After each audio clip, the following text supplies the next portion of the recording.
welcome again. My name is Karen Corman, and I have the privilege of being the Executive Director of the UIC Alumni Association. Welcome to the UIC Alumni Exchange Series. Thank you to all of you that have attended past programs, and an extra special welcome to those of you that this is your first program. Through our Alumni Exchange series, we are excited to work to bring you a variety of programs and topics so you can explore, connect, and even escape from the everyday with a community of UIC alumni, staff, and faculty experts. You'll hear me say this just a few times today, but I encourage you to visit go.uic.edu/alumni exchange for the latest and greatest programming. Before we begin today, we want to share some exciting news with you. We recently launched UIC Connected, which is going to fit in perfectly with Patty's program this afternoon. UIC Connected is our online networking and mentoring platform. Please enjoy this quick video to hear more about UIC Connected.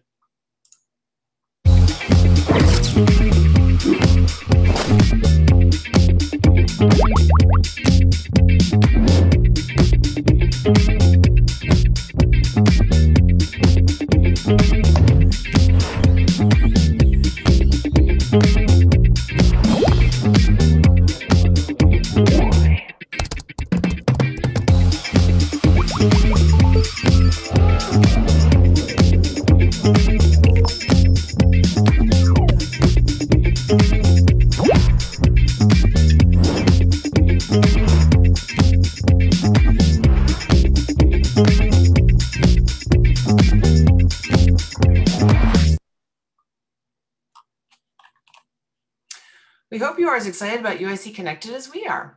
You can go to go.uic.edu/connected, and we'll go ahead and put that in the chat for you to join today. And with that, I'm excited to start our program, as we are joined by UIC alumna Patty Ballesteros, who is a first-generation college student and serves on the Alumni Career Services Committee of our UIC Alumni Board. Patty will offer advice and share strategies about building a successful and satisfying career as she discusses tried and tested strategies for career success. Thank you so much, Patty, for being with us here today. We're so excited. Thank you so much. I'm excited to be here and share some tidbits of our 20-plus year career. I work with Aon in their cybersecurity department. And if you go to the next slide, I'll give you a little bit of background about me. I wanted to, in the spirit of mentoring and development, I wanted to share a little bit of the accomplishments I've been able to attribute, but then also opportunities that I've identified that I want to develop and hone in the next 2 to 5 year time frame.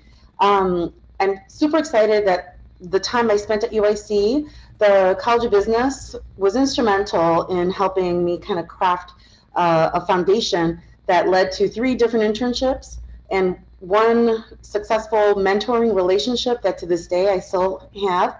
And excited to share a little bit about that. What we will discuss today are some tactics that you can implement in your career today, no matter what stage you're in, whether you're early career or you're mid-career.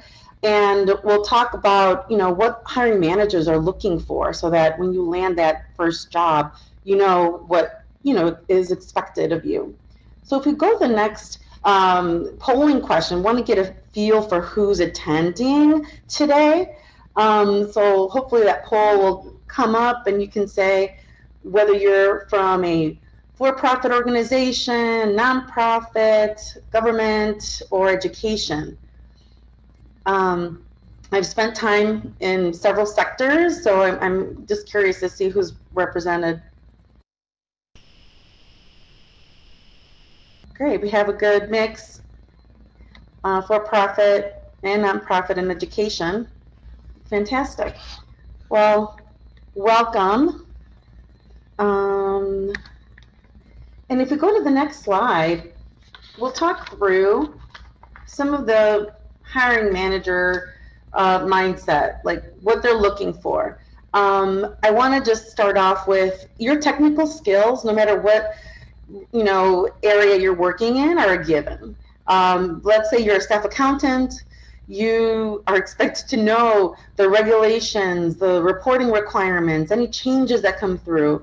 If you're like a cyber security analyst, you're expected to know how to identify an alert that might be suspicious, that maybe requires invoking your incident response plan. So those type of technical skills, you just need to hone and have them, and just, it's a given, right?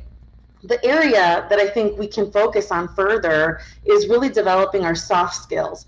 And what I mean by soft skills, obviously being an individual that's self-aware and how you team with others, how you identify areas that you need improvement on, skills that maybe you want to master, or skills that maybe they're not in your wheelhouse, and maybe that's something that you're not very keen on learning. So then how do you identify a team member that can be that person that fills that gap for you? One of the things that we have is an important aspect is being a strategic thinker, understanding what your organization's overarching goals are, and then kind of breaking that down into milestones that you can apply in your department, in your region, if you're in a pretty large organization, and really be a leader that really understands how you fit in the broader scheme. Because every step you take and bring your team with you, you're going to really evolve that organization's goals. Active listening, I think that's another goal that we all should really be attentive to.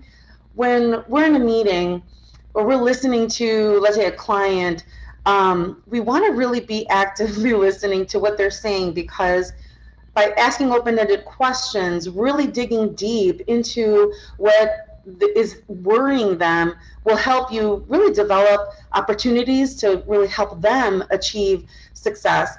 There are many times where you just want to be present and really let them speak to what's bothering them. Believe it or not, that starts really honing in on pain points that organization is facing, and then it helps you really be a value-added partner in that relationship that you're fostering. I want to say, again, technical skills are a given, but how you collaborate and how you innovate with your peers and other departments, that's revolutionary.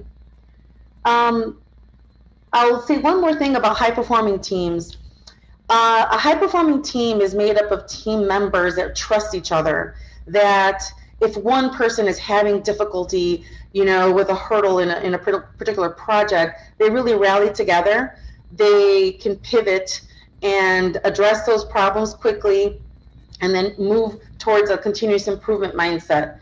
You don't get that overnight, though. You do that by fostering relationships.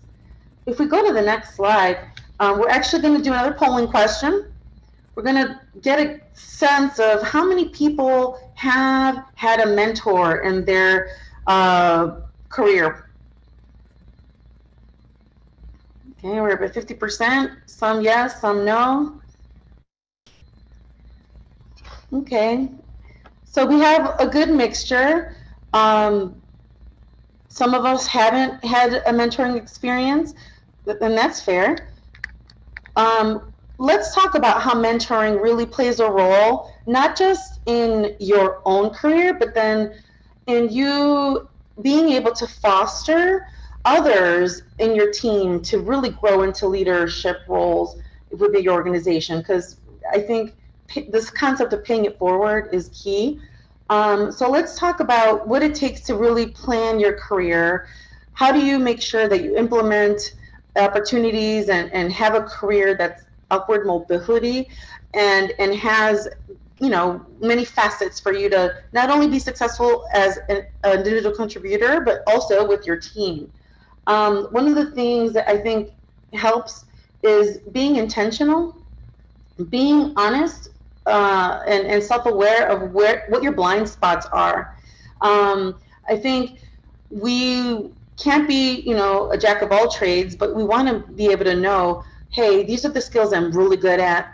These are skills that I really would love to learn, and these are just, hey, I might not ever get that, so I'm going to really outsource that, and build a team that really has that diverse thought.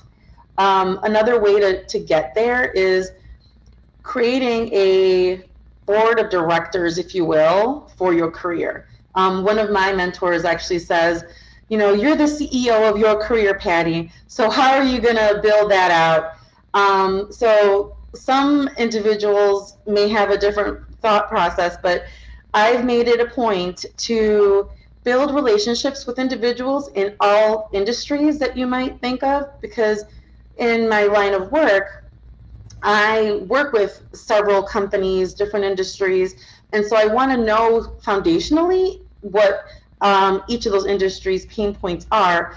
And obviously, to keep up with industry trends, it helps really bouncing ideas off of people that really work in that space.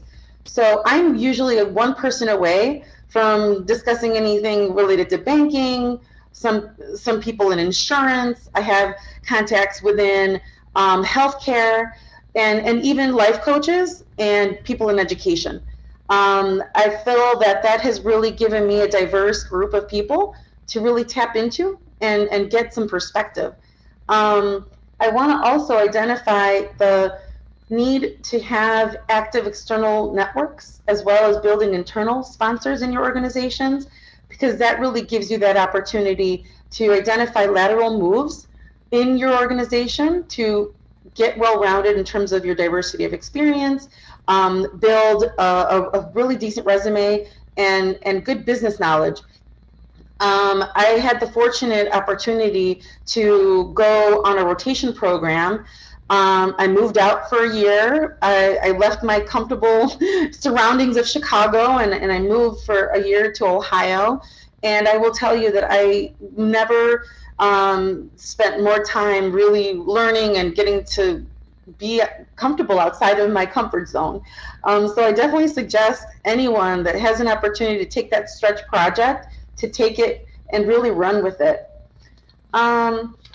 If we think about what it might entail in terms of building out your career, you might want to do a market analysis of companies or organizations in your area and really rank them based off your importance and your liking to their mission, to the values that they bring, and how it aligns with your own values.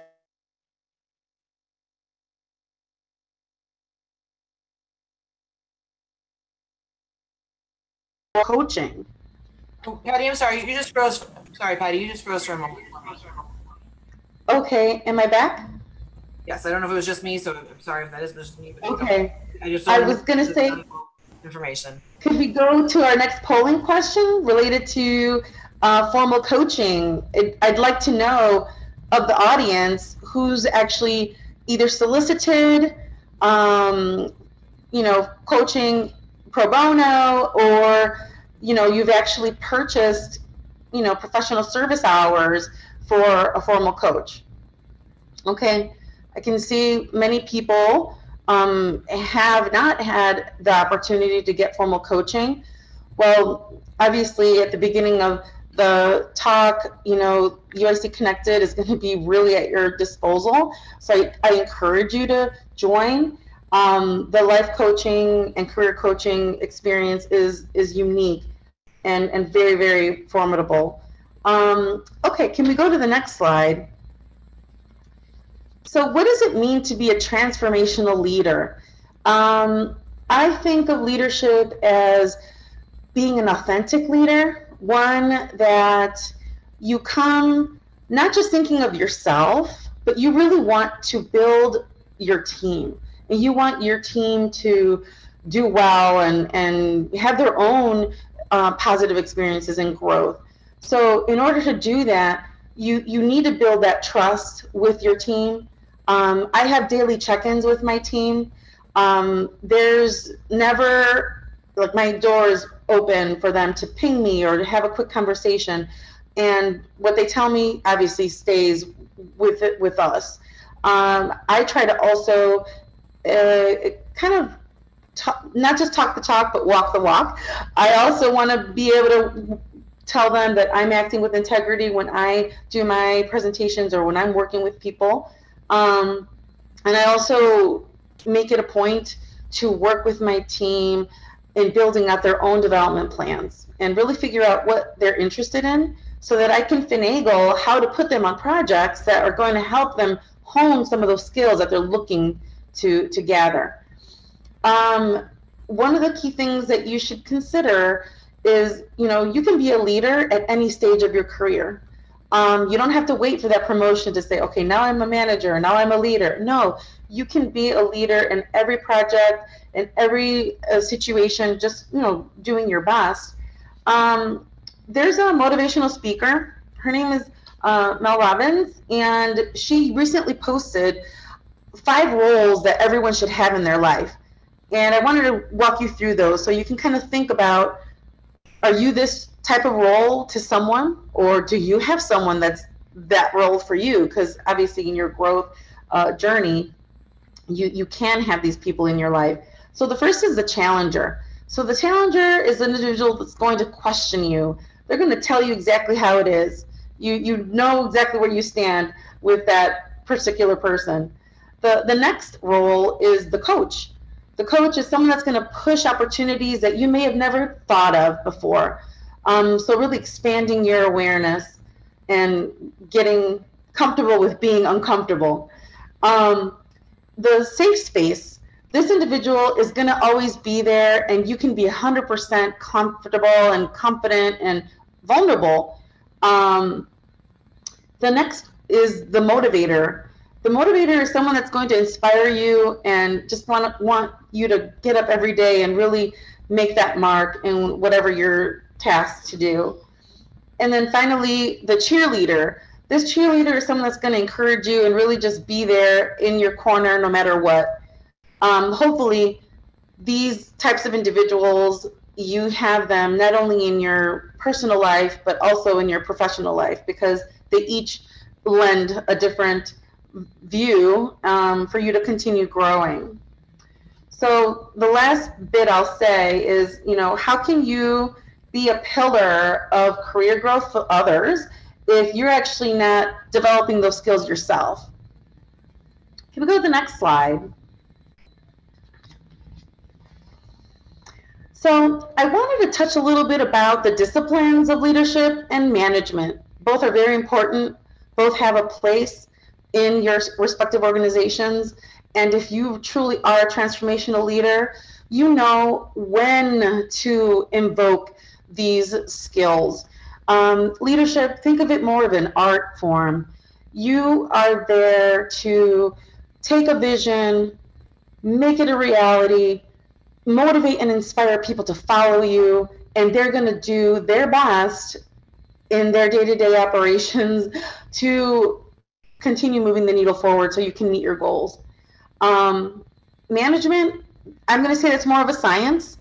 You need management skills because in order to really ensure consistency, ensuring efficiencies within your operations, you need those people that are going to really make sure you're organized, make sure that you're problem solving and fixing those problems. I want to tell you that it's important that you hone both disciplines, because at any moment you may need to do both. Could we go to the next slide? So what I wanted to talk about is, not everyone has the opportunity to maybe work for those really, really big consulting firms that are just renowned for having this amazing investment and training program for their staff and create an environment where there's so much opportunity for upward mobility. But obviously there's a lot that's required of you. There's a very high client load, and expectations are superbly high. So those that might not have that opportunity, well, you can still build a program like that for yourself. So I wanted to go a little bit in detail to help you do that and take this and implement it in your own life today. First, whatever your organization is or your job, you want to make sure that you know all aspects of your role, how you fit in the broader organization, how your work impacts the broader goals of the organization. You want to always set yourself to a high bar so that you can deliver with quality always. In my view, your deliverables represent who you are and how someone can trust that you're going to really do right by them. Obviously, feedback is quintessential in growing. If you think of your performance cycles, some have a mid-year review cycle and some have an annual review or both. It should not be a surprise that you have a development gap, and you should have that conversation with your manager frequently to see how you're doing, having kind of like a pulse check. By the time the review happens, it should be a conversation that you're both already on the same page because you've been having the constant dialogue. I think it's also important to continue with your continuous training and really thinking about how you can learn at every role that you take on. I think we talked about seeking mentors and counselors. I think sponsors are a little different in that they're always going to be your advocates when you're not in the room. So you want to make sure that you hone in that relationship as well. And then something more on the soft side, being confident, reaffirming yourself that you are smart, that you're intelligent, that you can do this, and that you believe in yourself, that goes a long way. And if we go to the next slide, I wanted to dive a little deeper on what it takes when you're an early career professional versus when you're a mid-career professional, because I think those two roles require different skill sets. So as you're growing, when you first start off, maybe your first 3 years of your career, you're building foundation. You're understanding how business works or how your organization works, the intertwinings of your legal department versus compliance versus your procurement function versus, let's say, your corporate audit function, and then break down all the different solution lines or business units that make up your organization. You should get a really good understanding of how all that functions. You want to understand what the competency requirements are at each level as well. So your current role, and if you're thinking about next 2 years, next 3 years, what that next level competency requires as well, because then that's how you can identify skills that you really need to add to your toolbox. So you can start identifying that, having conversations with your manager and explaining, hey, I'm really interested in learning this or that, and hopefully if they're a good manager, they're going to really put you on projects so you can hone those skills. You want to deliver consistently. You want to build your network. I think we've talked about that a bit already. And I really definitely think volunteering for stretch projects is pinnacle, and you make sure you do them well, because that's also going to demonstrate to people that you're really excited about learning, and you're not just about the promotion. The promotion will come. If you execute and you expand your value, you're contributing to that organization, trust me, you will get promoted. And lead. No matter what career stage you're at, you always want to be seen as a leader. Quick story. I think I was probably second year out of school. The company I was working for merged with another firm, and I could have been completely timid about the fact that I had to re-interview for my role, that I was meeting new people, and I took it as an exciting opportunity, and it really panned itself out. So you're going to be faced with certain situations, and you just want to go in it with all positive intent. So for mid-career people, over 4 years, gosh, to think mid-career is 4 years. It feels like a little early, but you want to always look for opportunities to improve processes. This is what sets you apart from just someone that just comes to work and just does things because that's how we've been doing them for years. You want to come in and identify efficiency opportunities, things that make sense that maybe you can automate instead of, having a really long workflow of paper. I don't know if that still exists in your area, but really automate and digitize things is really the way we're seeing things go. Robotics, for example, is now prevalent in a lot of organizations where they're automating things that used to be done manually by pushing paper or by creating images of that information. And it's pretty intense and cool to see how things are evolving. So definitely looking for, improved processes, building your technical expertise. Obviously, that technical expertise depends on the role and what industry you're in. Developing your strategic skills, I think that will always be of service to you. And then growing your personal brand and diversifying your experience and knowledge. I think those are key things to consider. If we go to the next slide, I wanted to kind of take a step back and really think about what would I tell myself, my 18-year-old self, now that I have 20 plus years of experience. Well, one of the things that I thought of early on, I was doing development planning, but I wasn't intentional about it. I wasn't really sitting down and really documenting and thinking pros and cons and things that I really wanted to focus on. I think I was just going about it happenstance. I didn't get really intentional about it until maybe 10 years into my career. And so I will tell you that I think it was a little later than I would advise others to do. I was able to have really good mentors and I received a lot of great advice. So I think that is what helped me kind of dissuade the fact that I was not intentional about my own planning. I learned how to be my own advocate.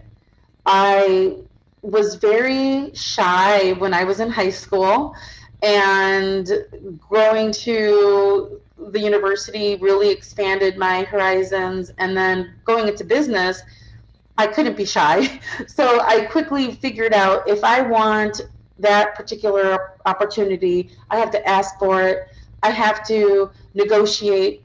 I learned how to negotiate my salary because I felt that I wasn't being given the right salary for all the work that I was doing. And I was successful, and I've been successful in doing that multiple times throughout my career. So you want to be your own advocate. You want to be a change agent. I think I mentioned before that there were several mergers that I experienced in my career, and each time I vowed to not be an obstacle, not to just say, well, why are we doing this? No, I really embraced the new organization, the new leadership, the new vision, because things change. And that helped me just really expand and grow into different roles. One of the things that happened in one of those mergers, I could have gone into a change management role. And what that means is in technology, applications and functionality needs to change, and there's a process to do that securely with appropriate testing and then appropriate business approvals and all of that. Well, I knew the individual that really wanted me in that role would win from a political perspective. So I had a conversation with that person and I said, I know I do this well, but this isn't my goal for my career. I want to continue growing in this other risk management role. And he was superbly supportive, and I did not get that change management role, and I continued with a more of a broader risk management role, and then that helped me move into a consulting role after that, and I never looked back. I also want to tell you to be brave always.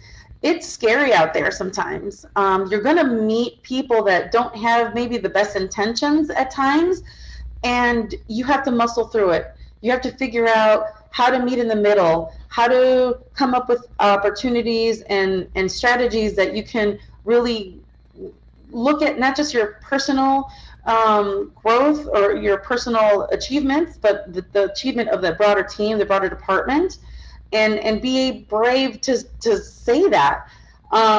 There's a term at my current firm, we say Aon United. And what that means really is that when we bring the best of our firm together and we're working for the same goal, we're going to give that much more for the client and really provide value. So I think it's tested and it's tried and true. We think of clients first, and that could be an internal client or it could be an external client, but anyone that you work with, you want to make sure that you come with your best foot forward. The last thing I'll talk about are some research opportunities for you, because in my mind I was thinking, okay, I want to give you things that are technical that you can implement today. Sometimes I've attended some of these, not here, but in a conference where it's not necessarily something that I could take and really implement. So I wanted to give you some tidbits. So I actually read this Emotional Intelligence 2.0 book as part of a development program that I participated in, and it revolutionized how I really thought about development and goal setting, and it really has a unique, call it like a exam, where you take these, answer these questions, and it basically comes up and it gives you a rating in these 4 quadrants. And it tells you how you are doing by knowing yourself and knowing your shortcomings or your strengths, and then how you actually interact with others. Because back to the comments that I've made before about working in a team and really figuring out how to connect with someone to bring them along to follow you on that journey for change or for that project, whatever it is. I think this book was phenomenal, and I encourage you to read it. The other research topics I thought were really keen for everyone to take note of is, your personal brand statement. Like, do you have a personal brand statement? My personal brand statement is that I am a trusted business partner and I work with clients to mitigate their cybersecurity risks.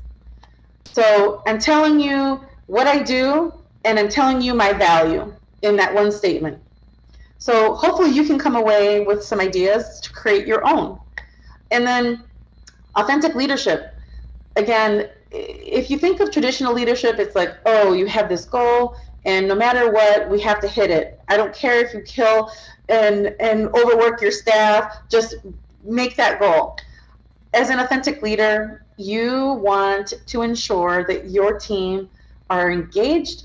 They know that you trust them and that they can trust you, and that they're kind of bought into this idea of whatever goal you have as an organization. And no matter what obstacle comes, they work together to figure it out to still keep things moving. I'm not sure if your organization has those employee surveys. Well, they do that because they want to get a pulse of how people feel at working at the firm. What's their perspective on the leadership? What's their perspective on the manager? What's their perspective on what the company's doing? The more you're engaged and really connected with what the organization is doing, you're actually more effective, you're high performing, and let's be honest, that all equates to the organization just is more effective as well, and also high performing. So authentic leadership is definitely a great topic to do more research and figure out how you can emulate some of those leadership skills. And then last, well-being practices. I am a huge advocate of well-being. If you think of, people saying, oh, work-life balance, well, sometimes there is no balance. It's like work-life integration. Sometimes you have moments where you're really focused on work, and sometimes stuff's happening at home and you really need to focus on home. So well-being really invokes this practice of figuring out how you can really take care of you as a person, your mental state, your ability to really handle stress, and know when you need to kind of tap out and really recharge. I not only do a regimen of exercise, but I also My meditation practice goes on and off depending on what's going on, but it's definitely part of what I embody. And I can tell you that the stress levels that I sometimes ensue throughout my days, if I didn't work out and I didn't really take that mental space for kind of breaking away, I don't know how I would thrive. I don't know how I would continue doing what I do. So I just wanted to leave you with that, be a little vulnerable in the moment and sharing, but I wanted to open up for questions. Well, thank you so much, Patty, and thank you for sharing your vulnerability. We very much appreciate that and all of the great tips and knowledge. We did have several questions come in beforehand, and I encourage folks to also put questions in the chat if there's anything you'd like me to ask you directly. Let me start out with, you had talked about being honest with your skill set. What if a person doesn't recognize that one of their skills is weak? How can you recommend somebody does a true assessment, even though it may be a harder exercise to go through? That's a really good question. I know that at my firm, we have a development plan template, and it actually helps you take stock of, hey, I'm doing well here or there. If your HR department doesn't have a matrix of competencies per your role that's established in your firm, you might be able to do some research too on what's expected at, and I'm going to use staff accountant stuff because I'm more used to the accounting and the business world. But if you're let me change it up, an auditor. If you're a staff auditor, you're really expected to figure out how to follow procedures, to do your audit testing, communicate expectations with your manager. And so there's just some baseline things that you want to be able to accomplish. When you become a senior auditor, you're actually now responsible for the staff. So not only are you doing your procedures, but you're also responsible to make sure that they're doing their work in a timely fashion. And then as a manager, then you're managing multiple audits. So then you have a team, two different teams. So now you're really responsible for the execution from those both teams. So if I can continue with that analogy, each level has the expectations and the roles. And if you're the manager of this person, I think you owe it to them to have a courageous conversation and explore and share observations that you saw where they may not have shown that skill set, and really explain the impact that had on that particular scenario. So you can role play. I observed that you didn't, tell Susie that you were going to be late with that project, and in turn, now she wasn't able to deliver the overarching update to the leadership. So then the person understands, okay, I didn't do that, and the impact of that was this, and so how do I don't do that in the future?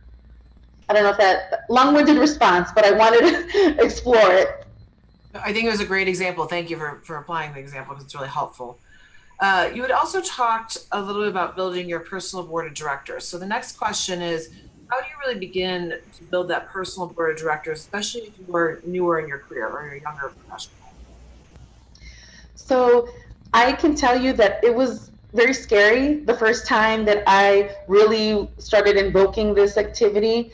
I joined a professional organization that had networking events, and I started at first just getting people's business cards, and it was not helpful because you just have this stack of business cards and you don't even know what to say or what to do. And so what I started doing is really speaking to that person, one or two people in that event, and then I would take their card and I would document, okay, what did we talk about? What was interesting about this encounter? What can I do to help them do something? Because I think if you are trying to be helpful, they're in turn going to help you. So you don't want to just go first like, hey, I need this, I need that. It's like, no, let's build a relationship, because with that relationship will come guidance, and the more comfortable you are with each other, it'll be a natural fit. I'll tell you, early on, I would just like ask questions about, what their interests were, or how they got into this particular, career, and kind of map out their development, because then it would show me, okay, well, they did this, maybe I can do that. So it comes natural just if you just have a good conversation. It's funny because I learned that trick a long time ago that you should write on the back of business cards, and I have often thought and worried in the digital world that will go away, because that's exactly what I do, especially if you're at a networking event and you meet lots of people, pre-pandemic days, of course. So thank you for that. I heard during when you were talking, you mentioned that a sponsor is somebody that would be your advocate in the room for you. Can you talk a little bit more about the difference between a mentor and a sponsor, and how you find people to take on these roles? Sort of following up with the last question. A mentor relationship is something that you both come together and agree are the expectations, what are the ground rules, what are you looking for in this relationship, and so it's very intentional. You may build that mentor relationship to a point that you actually no longer work with each other because you've outgrown each other, and so then you kind of move on to a different mentor relationship with a different person even. A sponsor, you may not even know that they're your sponsor, or you may be working and they're like a leader in a different department, but because you help them, they're like, man, she's a go-getter or he's a go-getter, and I want to make sure that I can be an advocate for them. So a lot of times you might not know it until it happens. Like, they might say to you, hey, I heard about this opportunity, and I actually said that you would be great for that particular position. And so they just really advocated for you, and you didn't ask for that. So I don't know, sponsorship is a little bit more, I guess, it happens naturally, where mentorship, it really is more intentional, and you're actually the one driving the relationship. Thank you for that clarification. A little bit of a different question. Are there ways that you suggest to develop leadership skills when you're at the entry level, when you're in an entry level position? So your leadership skills, I think at your entry level position, you want to join. There's different groups within firms. They're called business resource groups, or there's a professional organization that's tied to your discipline. So if you're a lawyer, there's the Bar Association. If you're an accountant, there's the AICPA. If you're an engineer, there's a society of professional engineers, NASB, and there's SHIP. There's a whole bunch. So you want to at least find out who or what groups are available, and really just start attending those events and start meeting people that way. A lot of times they hold events where companies come and they send their representatives, and let's say they have a discussion on a certain topic, and then you start building your network that way. LinkedIn is a great way to find people, but I think depending on how comfortable you are, some people might not feel great about just getting this random request from someone that they don't know. So I think you have to be a little bit more intentional of maybe setting up an informational interview with them. Say you're really interested in learning about their career trajectory, and you just want 15 minutes, 20 minutes of their time. And believe it or not, if someone is really, again, about paying it forward, they're going to take your call. And of course, I'm going to plug UIC Connected too for your exclusive UIC network of people. Definitely. That's great. Thank you, Patty. I think I have two more questions for you. So the next one is, if you were brought into a management position, do you recommend a certain amount of time to wait before making any major changes? So of course, what is that amount of time? What was the last part? Wait a little bit of time to do what? Would you recommend a certain amount of time before making major changes? And if so, what would that amount of time be before a new manager should make any kind of significant changes? Okay. So there's a book that talks about the first 90 days when you're in your career, or in this new position. And I really feel that you have those first 90 days to really evaluate the state of that department or that team, identify what are the pain points, um, and then figure out what the strategy is that you want to invoke to try to kind of mold and morph that team to be more successful. Because you're new, they brought you in because you have expertise and they want you to make things better. So then it gives you those 90 days really is a good time to really hone in what you want to focus on. And you can't change everything. So you have to prioritize. You have to get the buy-in from the people, because at the end of the day, you want your team to really be on board. And those that aren't, you want to have a courageous conversation with them as well and say, look, I know there's going to be times where I make a decision and you might not be in agreement with it, but I need you to trust me that I'm doing it for the betterment of the entire group. I think that's an excellent recommendation. I've read that book numerous times, and there's exercises in it too that thankfully I did very early on in my career and have gone back to see how I have changed. And I remember distinctly one of my defining moments is it talked about what are the things you really dislike doing them, do them first during the day, because then you won't ignore them later in the day. And so it's just really helpful. It's a great suggestion. So thank you for sharing. I think this is the last question. I'm just going to make sure I'm not missing anything. What advice do you have for motivating and inspiring others for someone whose personality isn't naturally cheerful or high energy? Oh gosh, that is so good. Kudos to my introverts out there. It's hard. It's hard to really dig deep and come out of your shell. Um, I think that as a individual that may not be, exploding extrovert tendencies, you can figure out a way to take on some of those skills in your own way. I think as long as you're really honest with your intentions and you're able to tell people how it is, and sometimes you're not going to have the answers, and be honest and say you don't have the answers, but you're still going to continue following up or try to find out. You don't want to lie to your staff. Granted, there are things that you might not be able to tell them in due time because of other reasons, but for the most part, you always want to be as honest with them as possible.